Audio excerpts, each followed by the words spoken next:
waxaa maanta si rasmi ah xilka ula kala wareegay badhasaabkii hore ee gobolka Hawd Axmed Yaasiin Maxamed Faarax iyo badhasaabka cusub ee dhawaan madaxweynaha Jamhuuriyadda Soomaaliland uu soo magacaabay gobolka Hawd Eelaye Xuseen Aadan. xafladan xil wareejinta oo ahayd misi ballaaran loo soo agaasimay ayaa waxaa hadalla soo dhaweyn iyo sagootis bay iskugu jira ka jeediyay xubno iskugu jira xogayaha dowladda hoose ee degmada Balli-Gubadle, xildhibaano, mas'uuliyiinta degmooyinka kala duwan ee gobolka Hawd, xuqaal isku duwayaal, taliyayaasha ciidamada kala duwan ee gobolka Hawd iyo saraakiil ka kala socday wasaaradaha arrimaha gudaha iyo caafimaadka, odayaal, waxgarad, dhalinyaro, haween, aqoon-yahano, xubno ka mid ah ururada bulshada iyo marti sharaf kale. Axmed Yaasiin waa lagu sii salaamayna, waa ku qalbi furan, waa lagu sii sabatiyay kama la tagin gobolkaagii. marka hore Axmed Yaasiin Maxamed wuxuu ahaa gudoomiyihii ugu qaalisan gudoomiyaasha noo yimi intuu nala joogay si fiican ayaan u shaqeynay anigoo ku hadlaya magaca xildhibaanada iyo magaca dhaqanka oo ah chief aqalka gobolka Hawd anigoo ah labadaas talbaaya horta ceelay waxaan ku soo dhaweynaa labadaas talbaana waa ku soo dhaweynayaa waana kula shaqeynaa marka waxa weeye waxaan subayti iyo soo dhaweyn iyo amba bixin ayaynu halkan u nimid dhammaan mujtamaca reer Balli-Gubadle waxaan leeyahay waxaanaynu soo dhaweynaynaa badhasaabka cusub gobolka Hawd maanta oo ku soo dhaweynayno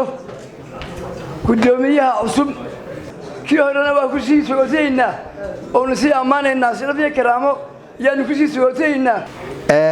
waxa aan maanta joognaa waxa weeye waa xaflad lagu kala wareegayo xilkii uu soo hayay Axmed Yaasiin iyo Eelaye oo la wareegaya waxa weeye gobolka Salal iyo gobolka Hawd waxaan filayaa inay mataanoobeen badhasaabkii hore badhasaab aad iyo aad u qiimo badan buu ahaa dhalinyaro ah firfircoon aanu aad u wada shaqeyno badhasaabka cusubna waxaan ka rajaynayaa insha Allah sidaa ay si ka sii wacan xafladan aynu maanta ku kala wareejinayno badhasaabkii hore Axmed Yaasiin Maxamed Faarax iyo badhasaabka cusub ee loo soo magacaabay gobolkan Hawd Eelaye Xuseen horta badhasaabkii hore wax badan baa laga sheekeeyay oo waxa la yiri 8 badhasaabkii 8 baa la yiri waxaan oran karaa anagu bilaysahan badhasaabka Axmed Yaasiin mooye horeba madaxa walamaan kiciba waxaan ku cadeynayaa 3 cisho markuu joogay magaalada Balli-Gubadle ayuu yimid saldhigga bilayska kan aan doonayaa inaan uga mahadnaqo oo waliba sii sagootiyo badhasaabkii hore marka waxaan leeyahay saaxiib nagama tagin waanaan ku sii sagooteynaa badhasaabka cusubna waan soo dhaweynaynaa maanta waxaynu xafladan u joognaa sagootinta badhasaabkii hore ee gobolka Hawd Axmed Yaasiin Maxamed Faarax iyo soo dhaweynta badhasaabka cusub Master Eelaye mudana gudoomiye waxaan ku leenahay ku soo dhawow gobolka Hawd gacmo furan baan ku soo dhaweynaynaa maanta xafladan bilan oo ah badhasaabkii hore Axmed Yaasiin Maxamed Faarax sagootintiisii iyo badhasaabka cusub Master Eelaye soo dhaweyntiisii laakiin waxaad ahayd nin dhalinyaro firfircoon bulshada ku milan badhasaabka cusub waxaan leeyahay ku soo dhawow gobolka Hawd badhasaabkii hore gobolka Hawd waxaan soo dhaweynayaa walaalkay Eelaye runtii waxaan jecelahay halkaad uga mahadnaqo madaxweynaha qaranka Jamhuuriyadda Soomaaliland Mudane Muuse Biixi Cabdi oo markaad eegto digrootooyinka ama magacaabista uu sameeyo intii xilka haystay ay u badan yihiin dhalinyaro marka runtii waa abaal aan u hayno ka dhalinyaro ahaan maadaama dhalinyartii wadanka ay ku soo biirayaan xagga siyaasadda iyo xagga waxqabadka dalkaba Eelaye waxa la ku soo dhaw gobolka Hawd badhasaabkeenii hore gobolka Hawd Maxamed Axmed Yaasiin Maxamed Faarax anaga urur ahaan ururka Bile wuxuu noo ahaa hogaamiyahayagii waxaanu ka mid ahaa xubin naga tirsan ururka Bile laakiin insha Allah waxaan rajaynaynaa gudoomiyaha cusub ee loo soo magacaabay gobolka Hawd inuu isna ka mid noqon doono ururka Bile waxaan halka uga mahadnaqayaa madaxweynaha Jamhuuriyadda Soomaaliland Mudane Muuse Biixi Cabdi oo runtii gartay oo qalinkiisa ugu magacaabay kuna soo magacaabay Axmed iyo Ceeleeye iyo inta halkan fadhidee madaxda inta naga maqan badsaale noogu filan ee dhalinyarada ah way dhalinyaradu waxa weeye waa xoogii iyo maskaxdii iyo aqoontii dalkan runtii wuxuu gartay madaxweynuhu iyo xukuumaddiisuba inay dhalinyarada uga faa'iideeyaan aqoontooda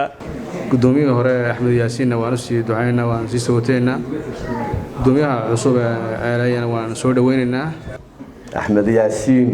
si sharaf leh oo milga leh ayaad u sheegteen oo hagar la'aana wixii uu gobolka ka qabtay mid waxaynu sii sogootignaa gudoomiyaha xilka wareejinaya oo ammaan iyo sharaf ay ugu filan tahay intii la xafladu ay bilaabantay intii halkan laga yiri annaguna waxaan idinku daranaa waxaan walwaalaynaa oo sidnaa oo nan gobol ahaan ku sidina dhammaan degmooyinka iyo gobolada la soo wada sheegay annagoo sidnaa gudoomiyaha cusub oo wakiil ka soo jeeda bahda caafimaadka oo isleeyahay cisbitaal iyo kale waxa idinku horeeya MCHO baahida caafimaadka waa nin ballaaran ka soo shaqeeyay adeega aasaasiga caafimaadka gudoomiyihii hore ee gobolka waxqabadkiisii iyo shakhsiyadiisii waa laga sheekeeyay ilaahay khayr ha siiyo ilaahay meeshuu mariyana ilaahay khayr ha uga dhigo gudoomiyaha cusubna waxa weeye reer Beligubadle waxa laga rabaa inay ku soo dhaweeyaan la shaqeeyaan gacan siiyaan haddii aan la shaqeynin waxba qabsoomi maayaan waxa iyaguna halkaasi ka hadlay mas'uuliyiin ay ka mid ahaayeen maayirka degmada Beligubadle Maxamed Cabdi Maxamed Shiine iyo xogayaha gobolka Hawd Maxamed Faarax Suugal maanta waxaan u fadhinaa xil wareejintii labada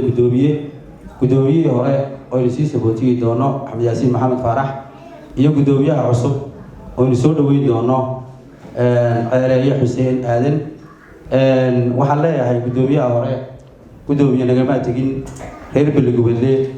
waa u tagtay ee nagama tagin barisaab kastoo soo mara gobolka waxa weeyaan markuu gobolkiisii ku noqdo waa safiir inoo fadhiya gobolka uu soo jeedo waxaan leeyahay jazaakumullahu khayr wixii aad qabatay kulli goobtaad ka sheegi doontaa Ceeleeyana waxaan leeyahay gudoomiye ku soo dhawow degmadii Beligubadle hooyadii Soomaaliland hooyadii halkanka waa meel aan basaas lahayn burcad lahayn haysdigan oo haseexan marka inta aad weydii gudoomiye waxaan u baahanahay inaynu shaqeyno tala iyo tusaalena diyaar baan u kulanahay taariikhdu markay ahayd 20kii bishii 9aad 2021 oo ahayd maalin sabtiya waxa markaas xilka la wareegay Axmed Yaasiin Maxamed Faarax isla waqtiga uu la wareegay Axmed Yaasiin gobolka mashaariicda markaasi ay baahida u qabtay iyo maanta uu xilka wareejinayo runtii waa kaafiye kala dheeri mashaariicda markaasi uu gudoomiyuhu uu gobolka ka qabtay waxa ka mid markaasi biyaha gobolka waxa ka qabsoomay intii Axmed Yaasiin joogay dhowr iyo 30 mashruuc oo markaasi dhamaantood guuleystay halka waxa ka cad Axmed Yaasiin markaa inuu haga baxay gobolka Hawd oo markaasi tamar iyo tacab iyo waqtiba u galiyay barasaabka cusub ee markaasi Ceeleeye runtii isagana waxaynu ka rajaynaynaa waxqabad ka lamida waxa iyaguna halkaasi ka hadlay barasaabkii hore ee gobolka Hawd Axmed Yaasiin Maxamed Faarax iyo barasaabka cusub ee gobolka Hawd Ceeleeye Xuseen Aadan waxaan halkan aan ku soo koobi doonaa kulli waxaan halkan uga mahadcelinayaa madaxweynaha qaranka jamhuuriyadda Soomaaliland Muuse Biixi Cabdi oo fursad ii siiyay inuu ii magacaabo xilka barasaabnimo ee gobolka Hawd kulley markii uu horeeyay magacaabay dee inaan soo naqaano soo wada halganuha isagoo gudoomiyaha xisbiga kulmiya ayuu ii magacaabay gudoomiyaha xisbiga kulmiya gobolka Salad nin waqtiga aan isla soo halganay ayuu ahaa halkan siyaasi Ibrahim baa ka yidhaa cadhooni carama taalo qadar baa yimiday waxaan uga mahad celinayaa anigoo reer Beligubadle isku wanaagsan oo wax dacwad iyo wax hadala aan ahayn oo waraagaygu uu muuqdo inay uga qaado xilka taaba aniga ii sharafa haddii la odhan lahaa maanta shaqo xumaan ku erinay reer balligubadleys haysteen taabaa dhib igu hay laakiin anigoo meel fiican ay noo marayso dhalinyaro hadday tahay hadday haween tahay hadday cuqaal tahay iyo hadday maamul gobol hadday tahay iyo hadday taliyaal tahayba inuu xilka iga qaado sharaf weyn bay tahay aniga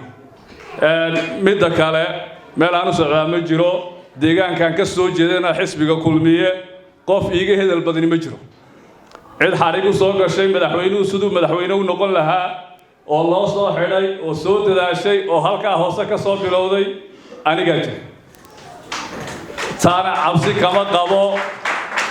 halkan maanta aan joogay iyo halka horeysa inaan tegayna shiko kuma jiro aad iyo aad baan uga mahad celinayaa dhammaanba gobolka hawd sida wanaagsan ee sharafta leh ee gobonnimada leh ee wanaagga leh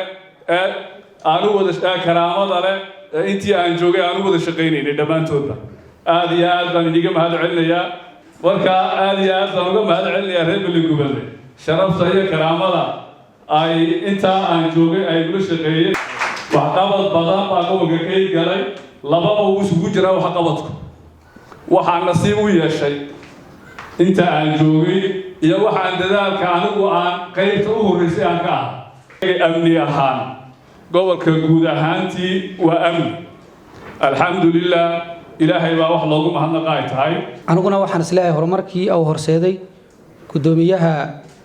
gudoomiye hore Axmed Yaasiin Maxamed Faarax inaan halkaa ka sii wadi doono insha Allah hadduu Ilaahay yiraahdo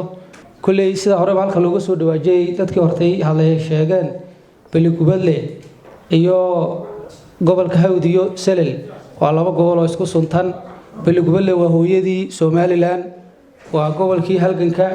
dhammaan waxaan leeyahay dhalinyarada iyo haldoorka iyo siyaasiyiinta iyo dhammaan shacabka balligubadle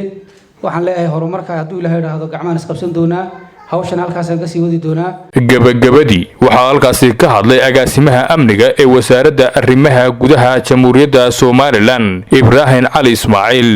saddexda qodob baan soo qodobka koowaad haddaan ku horeeyo xil wareejinta oo barasaabka hore Axmed Yaasiin xilka wareejinayo oo ku wareejinayo barasaabka cusub ee Ceelaaye aad baa looga hadlay barasaabka waxqabadkiisii iyo dabeecadiisii iyo dhalinyaronimadiisii aad baa loo faahfaahiyay waxaan markhaati ka ahay oo aan idiin sheegayaa inaanu isku xidhnayn Axmed Yaasiin oo amniyaadka nagala shaqaynayay waxaan barasaabka aan cusub kula dardaarmaya sidaa barasaabku sheegay hore